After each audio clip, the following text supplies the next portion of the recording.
For thousands of years, humanity has gazed at the night sky and wondered, are we truly alone in the universe? Strange lights, mysterious objects flashing across the heavens and vanishing in an instant have planted a haunting question in our minds. Could these be traces of another civilization? And yet one mystery remains unanswered. If UFOs really exist, why have we never witnessed a craft approaching directly from outer space toward Earth? Are they deliberately avoiding us? Or is there a deeper reason hidden far beyond human understanding? Let us dive into this enigma to explore not only what UFOs might be, but also why they may exist, yet remain just out of our reach. One of the most common arguments people raise against the idea that UFOs come from beyond Earth is this: if they're arriving from other star systems, why have we never seen them traveling through space? Why do they seem to just appear when they're already here, inside our atmosphere? At first glance, this question sounds reasonable, but if you stop and think about it carefully, there are actually some solid reasons why things might appear that way. First of all, not all UFOs are the same kind of object. This may seem obvious, but it's an important point. As many UFO researchers have emphasized for years, it's crucial to distinguish between the massive interstellar craft and the much smaller vehicles people usually report. The large ships, often referred to as motherships, are typically described as enormous, sometimes 1 or 2 kilometers long, with shapes resembling cigars or boomerangs. These are rarely seen.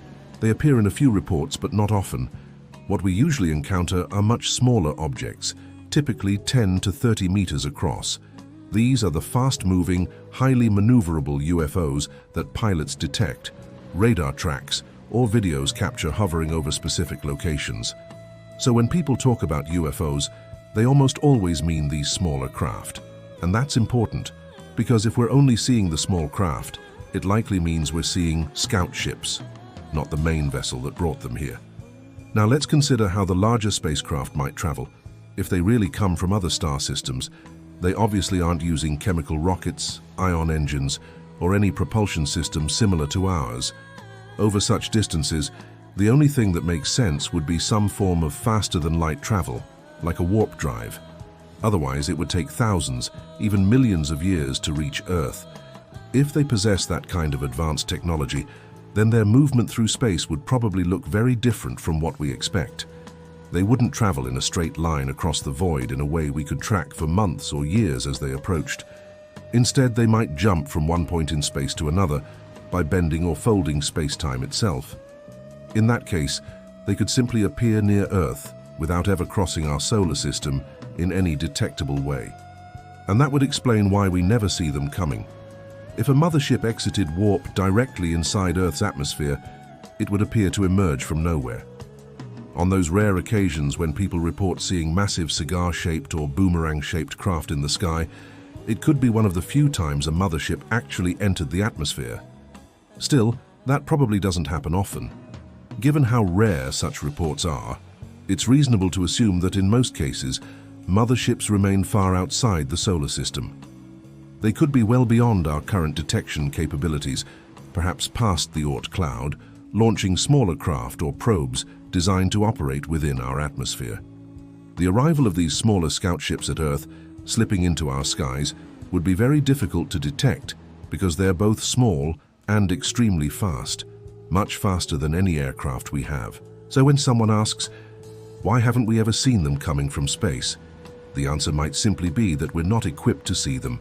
Either their motherships use propulsion systems so advanced they can appear suddenly near Earth, or they remain far away and send smaller craft that we only notice once they're already here. In either case, it's unlikely we would ever catch them on the way.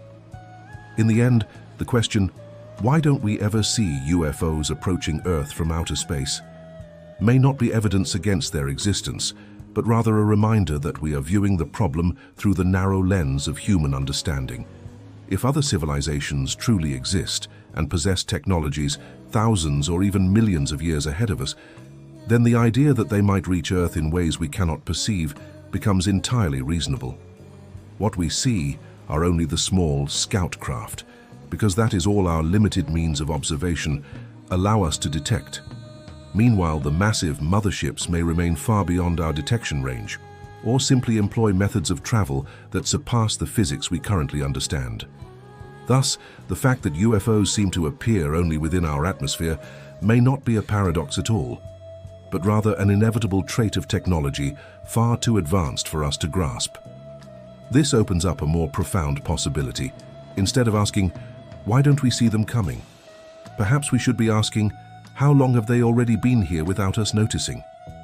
That question not only sparks curiosity, but also reminds us that the truth about UFOs may be far more complex and mysterious than we imagine. And perhaps in the most ordinary of moments, unseen eyes from distant places may already be quietly watching us.